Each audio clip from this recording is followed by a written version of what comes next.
So let's get to our main review of the show that is for Alex Garland's Men. A young woman goes on a solo vacation to the English countryside following the death of her ex-husband. So that is Men by Alex Garland, his third directorial feature after 2014's Ex Machina and 2018's Annihilation. Also in 2020, Garland directed 8 episodes of the miniseries Deaths, which I haven't seen yet, but I'm a fan of both Ex Machina and Annihilation, and I think I can tag you along onto this, Lachlan, right?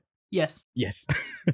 In the cast, we have Jesse Buckley, who we've also covered before in films like I'm Thinking of Ending Things and The Lost Daughter, as well as Rory Kinnear as all of the men, who I most recently enjoyed in the Taika Waititi show Our Flag Means Death. So Men is no exception to Garland's approach to these big ideas that he breaks down into a simple story, and Men just might be the simplest one yet that left a lot of people perplexed and not enjoying it overall, and ultimately being the lowest rated and most poorly received film of his so far. Currently on IMDb, it has a 6.1, on Metacritic a 65, and on Letterboxd a 2.9, which goes against some of his other films. Just for comparison's sake, Ex Machina has a 4 on Letterboxd, 7.7 on IMDb, and a 78 on Metacritic. Annihilation 3.6,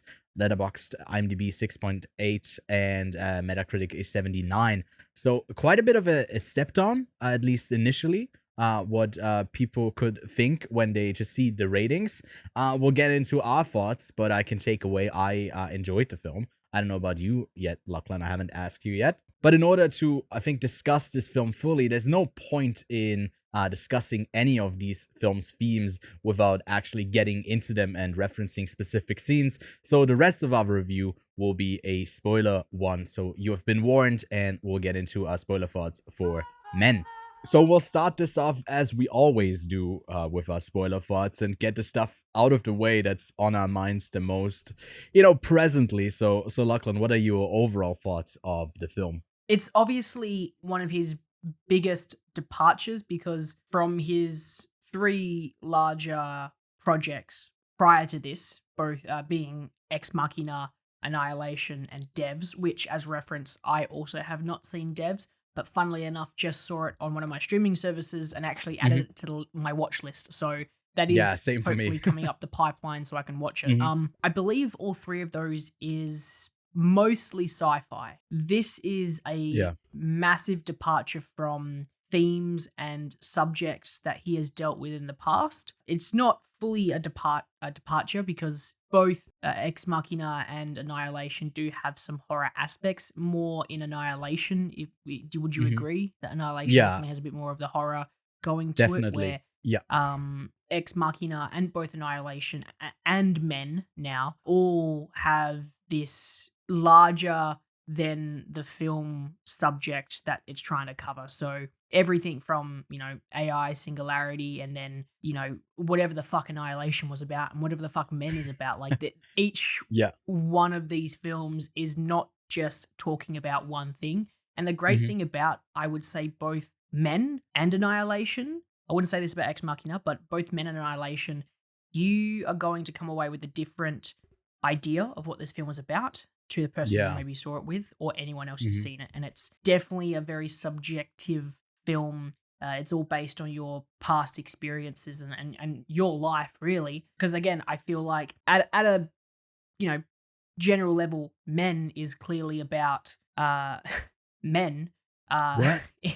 wow, crazy, right? How did you get to that? And Who I would have and thought the that? easiest way you can tell is that I feel like a woman and I feel like a man, two different sexes are going to take this film in two different ways. So Yeah. that's the easiest, obvious example of someone taking this in a different way, and it's literally about experiences. So, and Mhm. and there's definitely more than this in Men than just men are bad, because that is pretty Yeah. much like the surface coat. There is a lot more underneath this. I leaned more to the trauma side of this, Yeah, with me too. Jessie Buckley's traumatic experience with her ex-husband, Mhm. his suicide, and I guess her own demons as well. And did you say you agree to that? Sorry, or I you agree. Yeah, also? I mean, the critical reception, from what I could gather, is a lot of like simplifying it to like, oh, this movie is just about like how all men are bad, and I think like that was one of the critiques, for Never Really, Sometimes Always, the film Yep. about abortion as well, where it was like every character, every man character was toxic and kind of, just a looming threat and presence, in not like in a big way, but just like in the background as well. And I think what Men does well is basically making that whole thing into a film, and it's just a metaphor for a lot of different things, and it just accentuates it. So it feels like very in your face, especially with the face that just stays the same. And I like that approach because it's not subtle at all, but it has a lot of subtleties, Hmm. and it gives it a lot of depth to explore in a rewatch. And not being able to make sense of it all, I think, is the actual point. But at the core, we got this woman who's experiencing trauma, and everyone around her is just like making it harder for her to process and making herself doubt herself, like the whole time through. Is this actually like my fault? Or, and that whole experience was riveting to go through with her, like being tagged along onto this. And I thought it was an incredible experience, and yeah, I quite enjoyed the film as a whole. Jumping into it, that's our general thoughts. Was there something you wanted to start with in particular? Like, should we start with, I guess, the characters? Because there is really Yeah. just two characters at the end of the day that we focus on, Hmm. that being Harper, and I guess, Men. should we call him men or them Men. men Well, or like, Joffrey is the first men of those men that we get to see. yes, I guess then we got the men, we got the the men? policemen, we got the naked men, we got the little shitbag kid men. Priest man, you had a Yeah. green face man. Yeah, no, let's talk about that. But I guess at the core of it, it's always just Harper is doing something, and then someone's coming in, kind of obstructing her on the path of like healing. I think that's what happens all the time, even if you get this false sense of, oh, there might be a step forward. With people where you kind of at first up was like, oh, these people are not too bad after all, and then the interaction kind of always slowly turns towards the negative. But yeah, what did you make of the character? Jessie Buckley did an incredible job.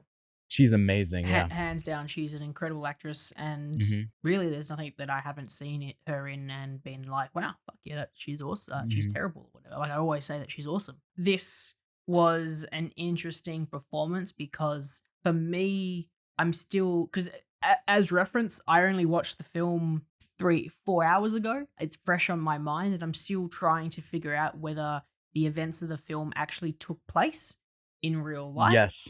or if Yeah. they didn't take place and it was all in her head. And the reason I question that is, first of all, like right at the end, her friend comes along and there's blood, but you don't really see any bodies Hmm. at all. And there should definitely be bodies somewhere that you see. And is it because the friend is there? Did it all happen in Harper's head? Or did it actually happen, but all the men cleaned up the bodies and went on their way? So there's still a lot of thoughts in my mind. Like, one of my notes is, after watching, I am about to spend 2 hours sitting on my chair, thinking about nothing in particular but what I just watched. The meaning, the symbolism, the art, and I still have no fucking clue what I watched. But I can tell you right now, I loved pretty much every moment of it, especially the Hmm. last 30 minutes. So, without jumping into that last 30 minutes, because I think that's what we should kind of end on, because it's Yes. pretty much the magnum opus of this film.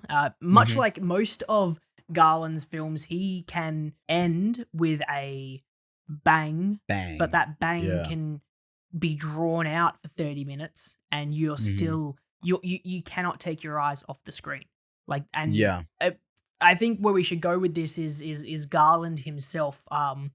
Where would you rank this among the two other films that he's made because Ah, I it's so have hard. put it third because Yeah.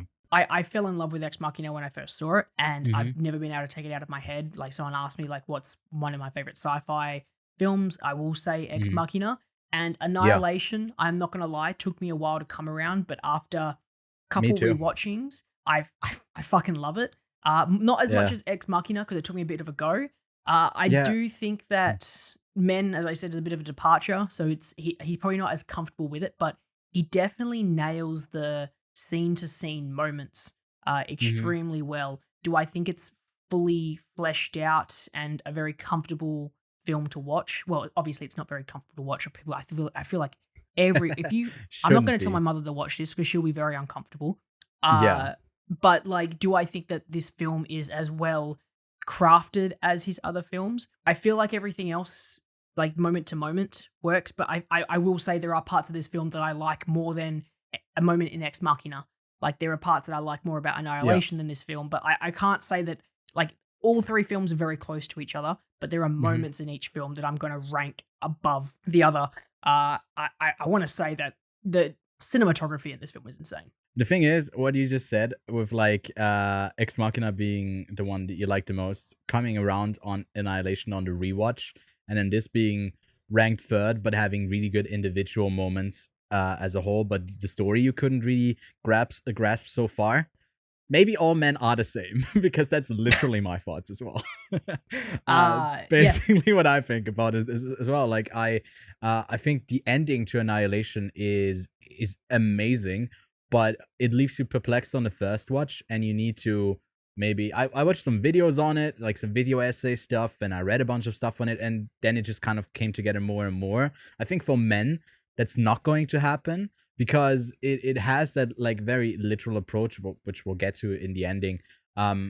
And the rest of it is like ambiguous to as what's actually going on, but what you get Mm. to see is very straightforward. And I think that like doesn't invite as much discussion or like I guess recontextualization for people on the rewatch. They've kind of made their mind up on this film already. But for me, it also ranks third. It's definitely more in your face than what Annihilation was. Annihilation is definitely it doesn't hold your hand, and it's just Hmm. like, you're gonna take whatever you can from this, but I'm not gonna tell you any story. But even still, I Yeah. would say that Annihilation's story flows from start to end, and you can pretty much follow just the basic story because it is really good sci-fi. Where Yeah. Men, you are gonna get lost, you are gonna get confused, Hmm. but the scenes that they connect with, that's the issue I have. Like the scenes themselves all work Yeah. really well. I'm more The individual, right? And conversation, yeah. Annihilation is more of a journey where we go to point Mhm. A to B, and we have a bunch of characters on the way, and then we arrive at for the main character at a place. But here, it's all the main character having interactions with different people, and it's all about, I guess, her trauma that she's kind of going through with another person that's not even relevant to the story anymore because he's outside of it in the present, right? He's not there anymore. So it's difficult. How do you make a film about trauma? The individual moments with the men characters, that they all have the same face. I think the reason why that is just because she latches onto the first person she sees, like in the discussion of does this really take place or not.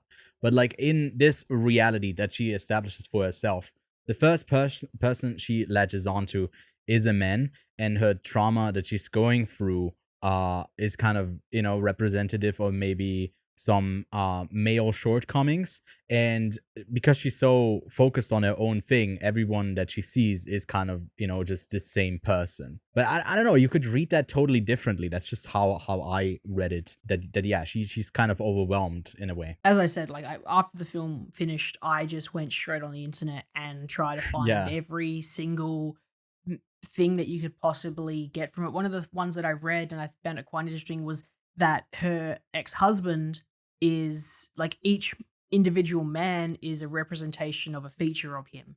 So the Oh, okay. I guess the Mm. childishness of the kid, and then you've got the assertiveness of the Policeman the or the I would priest? say like the and also the sexual advancements that the priest makes, Yeah. the the physical violence that I believe, I can't remember which one it is, but it's one of the guys from the pub. So it's like Yeah. each of the men represents an aspect of the ex-husband that she's trying to deal with, and put Mhm. aside, and finally get over that trauma Yeah. that she's suffering from. So like there's heaps of different ways that you can read into this film. And Yeah. for me, I like, we should put that aside for a second because we can Mhm. keep talking about that for literal hours and get back Yes. to, I guess, True. the what makes this film the film. And I want to Mhm. quickly make some notes on the Tech stuff. cinematography. As I said, Yeah. the cinematography is insane. Same cinematographer as Ex Machina and Mhm. Annihilation, and also Mission Impossible Fallout, which I wanted to throw in there Mm. as well. Okay. But out of all of like all of these films, they all have this Garland esque feel to them. Yeah. But again, this is a bit more of a departure from the other two, so they definitely changed it up a little bit. But like, I wanted to pause and screenshot a number of the like a number of stills in this film, and Mhm. I was like, that's a wallpaper material right there. There are just a number of very beautiful shots done. I loved the anything with the tunnel at the start. I found that so Yes. stunning. There was a shot where there was like it was like, at first it looked like it was just a normal shot, but it was actually a reflection of the puddle of the entrance of the tunnel. There Mhm. was then just the man coming, like the homeless guy just like standing up at the other end of the tunnel. It's just like every little bit of this film was just like so visually thought out, and I Mhm. loved it for that. So, do you have any like special little cinematographer moments as an art Yeah. house fan yourself, Ewan? It was green, Lachlan. Green. A lot of green. I think it definitely plays with that color space, color scheme, like he always does. In Annihilation, there's a lot of, if I remember it correctly, just very, I don't know. I remember it kind of in a bright way, but also his films are always filled with a certain bit of vibrance, but then Hmm. accentuating some specific colors. And I think he really focuses on green, and that theme is kind of what runs through the whole film as well, how it's like this uh natural thing that we have attributed to the behavior of like the negative aspects of male behavior, and then like the rebirth that's kind of feeding into that. And I think the presence of that green is just, dude, I sound like the biggest hot ass person, but that's just like what I felt when I saw that, and it was so stunning to see. And I think what really plays into the visuals are it's just a soundscape that he creates, and the certain Oh returning yes. stings that repeat that Ah, are ah, so, ah, yeah, ah, that just ah, return, and they're ah, so ah, eerie. ah. Oh man. Ugh. Speaking of sound, the tunnel scene. So that's one Yes. of the scenes that Oh, stuck with me because it amazing. starts off so beautiful. The Yeah. cinematography is just insane. As I said before, it's at one point the shot is just her and this black void, and that's one. Yeah. If we're going to go into the meaning of that's a very beautiful visual representation of how she's probably feeling. But then on top Right. of that, Yeah. how it morphs into that shot was just beautifully done. Hmm. Then on top of that, with her playing with the echoes of it, Hmm. the scene starts with this very angelic harmonization by her in the tunnel, and Hmm. then by the end they use a very almost demonic sounding harmonization, but when she takes that photo of the naked dude in the field, and that's kind of like Yeah. the end of that scene. And it was just a beautiful progression from the again the really beautiful cinematography and really angelic harmonization to the Hmm. end part where it just became dirtier, and in a literal sense because it was a naked dude, and also just Yeah. the harmonic sounds they made at the end. It was just a insane progression of how they got to the end of that scene, and I that's the part that really stuck with me. And then you hear throughout the parts that she says, and then they Hmm. also use a lot of the lower um Registry, yeah. opera. Yeah, that I don't know really how to explain it, but the lower end side of Yeah. the harmonization, it's really well done. The music in this film. No, a lot of the stuff that's technical is also within the theme of the whole construct. What's so great about Garland, because it's something that she does, and it's a beautiful Mm, moment. And then that moment gets taken, and that just that progression of her like harmonizing gets twisted into something else as it returns, and it gets taken away from her. So something she felt like was good is then twisted bad, and that's like something that also recurs in the film as well. And it's mhm. the whole storyline of the guilt that she feels for her boyfriend's death, if it was a suicide or an accident, is then in the like culmination of the story when he comes back at the very end, is also like something that gets turned around. It's obviously not something that starts out as a positive, but like that loop, that recurring thing of just like a cycle of nature and habits and just norms is this film is overstuffed with topics. Yeah. And I don't know why people don't connect with it. Maybe it's too much, maybe it's too in your face, it's too provocative. It could be due to the fact it's a sensory overload. Like it's just Mhm. too much. Like it's a Yeah. stack on, stack on, stack on, because you can easily tone your brain out and watch Annihilation as the film, and it's not until the last part where you're like, "What the fuck is going on?" Yeah. But you can't turn yourself off with Men. Men's story is I turn you myself have to on with kind of men. yeah, uh, you have to you have to be in it to watch this film. You can't just Mhm. wander in and just be like, "I'm gonna watch Men today." That's not how Yeah.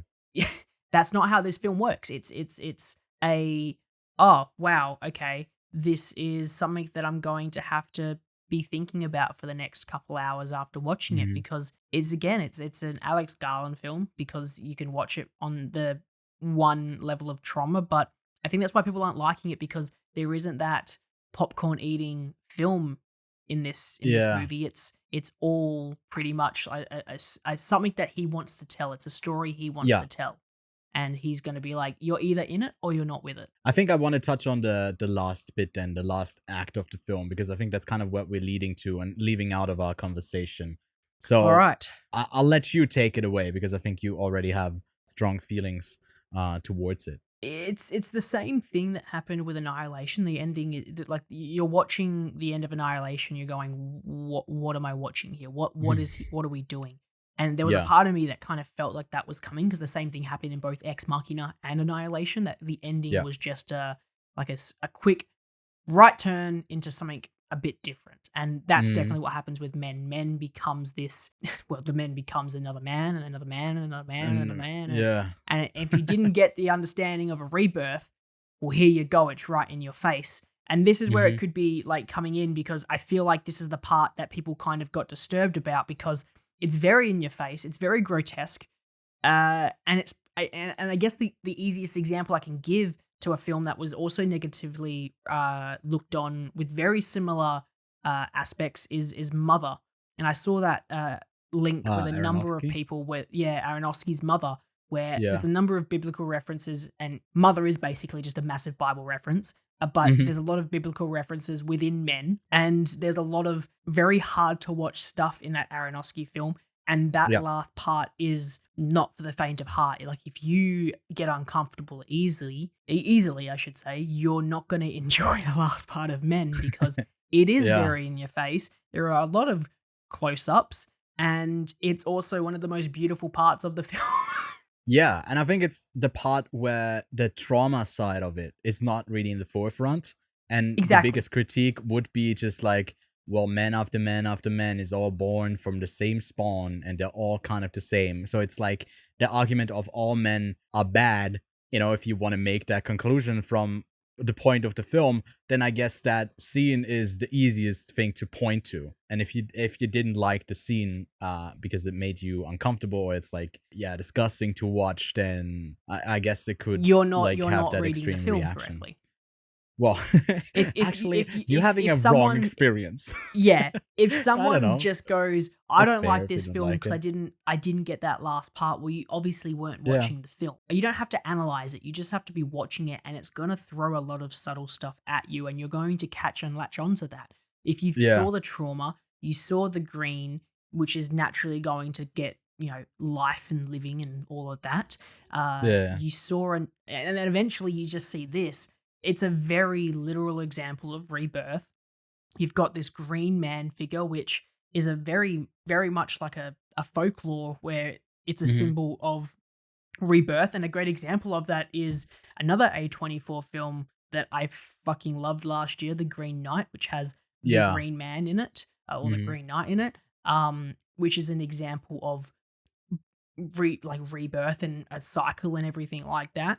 So if people just latch onto this last scene and go, "Oh, men bad," Yeah. you're not watching this film. Then you're really just watching the TikTok summary of this film and not the actual Yeah, film itself. and you know what? You can feel uncomfortable in this film, but I Yeah. felt uncomfortable in a completely different scene, and it was the scene where she was just on a phone call, Hmm. walking around the house, and there was someone watching her because that could happen to me. I've got a window in my room. I could be Yeah. working at my computer. I can't see the window. Someone could be staring at me. That's a fear that I could probably have, I guess. There's someone literally could be behind me. There's a window open, and that makes me paranoid now that Hmm. I'm talking about it. It's It's like just the crickets. that's All of the a crickets are yeah. watching you, Lachlan. All of the crickets are watching me. Yeah.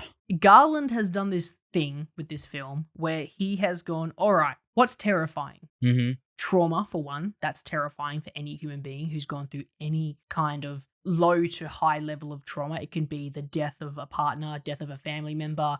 It could be even as small as just like you got a straight A student and then you failed a test. That's traumatic. You're not a perfect student anymore. And then it's also, all right, what else is also traumatic? Men are traumatic.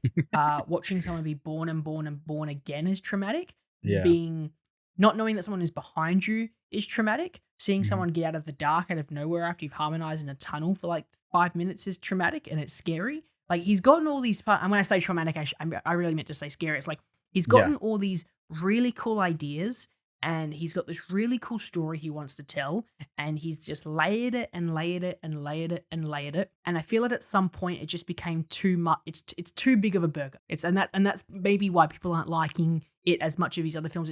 It's just a lot to digest. I think if this movie was done by someone else who takes the men are bad approach way more literally, I think people would like it more.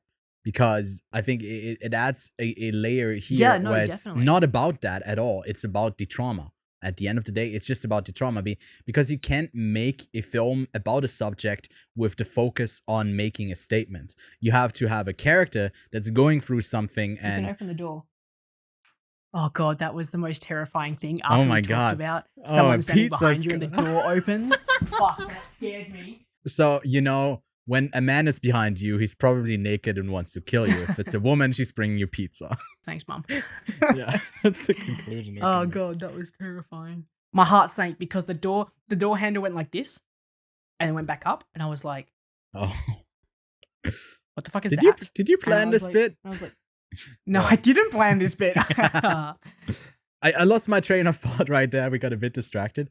But I think what I was kind of building towards is also another like really striking scene, which was the scene with the hand, being split. Yeah. Then the coming guilt. I think that's kind of a setup for then the ending moment where the boyfriend is like, I think he's all fucked up, right? Yeah, very fucked It up. goes like, well, it was your fault, a fault and everything, which is exactly what the man who's chasing her also is doing when she cuts him up, although he's attacking her.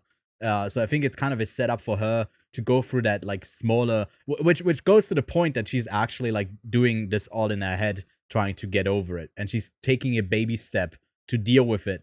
But then she has to really be confronted that this is being like it's gonna be repeated and repeated and repeated with basically every male person that has these like micro things that add up to this unpleasant experience. And the guilt thing is not like something that's going to be isolated. And finally she's able to confront this with her boyfriend. And I don't even remember, because it's been a while since I've seen it, how that scene ends between the conversation between those two. Because like I know that by the end of it, someone's getting run over by the car, but maybe you can fill in the blank where I'm blanking right now because I've seen it in May and I haven't had time to rewatch it since. I literally cannot remember because I was not paying attention to the conversation. I was like, ah, I'm scared. Yeah, it's very scary. That's fair. That's I fair. was actually trying to focus on his hand because I was like, I couldn't see his hand and if it was connected or not. Because I Mm, was like, is every single man in this film bad? Is like Jeffrey the only one that's not bad? And I was trying to see the hand, which, by the way, quick point, hand around the neck by the priest made me very uncomfortable. yeah. Like, very uncomfortable. Like, Yeah. separated hand, separate around the neck. Yeah, I think they also talked about it because I was at Directors Fortnight in Gun, not a flex, and both of the leads That's a were big there, flex. and it is a bit of flex. The first question they asked, I think, or one of the first question was like, "Was it all in her head?" And they both Mm, went like, "I don't know."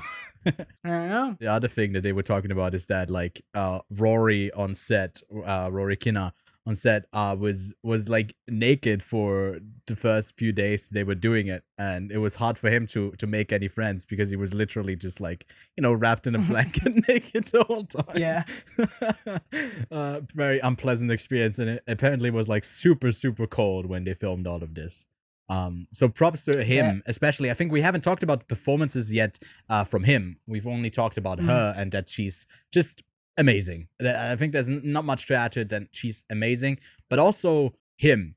The way he plays these different characters, I think he was super fun in Our Flag Means Death, but he's playing like not that much of a different. He's playing like twins in that show. Here, he has so much range, and I think he is the second part of, or I guess the performances, obviously, because it's basically a two-hander that makes this work so well. The other critique point that came from people is like the effects, that the eeriness of like that deep fake thing on the kid's face. But I think that was the point, to make you eerie. And it's not an intentional bad effect. It's like now we're justifying it and going, well, yeah, it was bad. So now he's saying it's supposed to be bad. But no, I think that was the Mm. initial intention of making you uncomfortable with this kid that already has an adult's face morphed onto him. So it's like all the stuff that is passed down is already inside of him. That's how I read it. Again, there's 20 different versions of if you would read into it or just say, it looks like a bad effect. Corridor Digital should have done that. But yeah, Lachlan, is there anything else we should touch on for Men that we left out so far? Yeah. Yeah, what? British people, they're fucking terrifying. Okay, so I If I didn't can say, really if I, if you don't mind me saying, I just Yeah, want to say this right now. British people, terrifying. the teeth. Teeth. It is a good movie, and I don't want people to like. I know people are going to try to hold Alex Garland to a higher standard from his other films that have Mm-hmm. all been received quite well. Sure, it took few moments to become as beloved as the first, but for most people, I feel like they're going to look at this and go, "This is way too weird and different." And Mm-hmm. I just want people to give it a chance. Like, watch this film, give it a chance. Don't expect to be walking out of it and going, I'm going to change the world, because that's not what Yeah. this movie's about. Because this film, you could probably walk away trying to do that, trying to change the world, or just a walking out and going, wow, this is a very beautiful film about the psychological damage that can be done when suffering from it's essentially PTSD from a Yeah. very what seemed to be abusive relationship. Because I guess that's another one where, like, we didn't really go into it, but it kind of seemed like an abusive. It was an abusive relationship, if I'm totally Yes, it honest. was. And that's Mm-hmm. something that we didn't really cover. But like in my closing thoughts, I just want to say there's so many ways you can expect to leave this film, Mm-hmm. but I feel like most people should come out of it in a way that they thought, in a way where they go, that's a good movie. Yeah, that's a good movie. Yeah, I think that one specific moment where he just like falls down, that could be like very silly, but somehow it really works. In the film itself, that you're not picturing it, but it's just like that you don't see like someone just falling down, but it's actually like traumatic to experience how brief it is Yeah. and how quick it happens. And I think he's excellent with how he paces his films. Although we did Hmm. say that this more of less of a linear pacing where that's the focus, but it's more of like the up and downness of just dealing with your own trauma. So I also would recommend people to go see this, but I guess with the proper, I guess, mental readiness. And I mean, if you're listening to this right now, you've probably seen the film already, or you don't care about spoilers. But still, I think for the look of it alone, it's worth it. And then for the performances, it's just for me, one of the films I enjoyed the most this year. Where do you arrive at for a rating for? Wait, no. The thing is, I'm stopping myself right here because I think you want me to go first, because I think you think that I copy your rating sometimes. So the rating for Yes, me but for here's this the film, thing. Here's the thing. yeah, I already know your rating because you rated it months ago. I did rate it You don't know months mine ago. though. Well, yeah, I gave it a 4 out of 5. What about you? I gave it 3.5. A rating for a That's good, it. solid film. Okay, well that's the rating. That's what you came for. Thanks for coming back Yes. to the Quiet on Set podcast. Bye.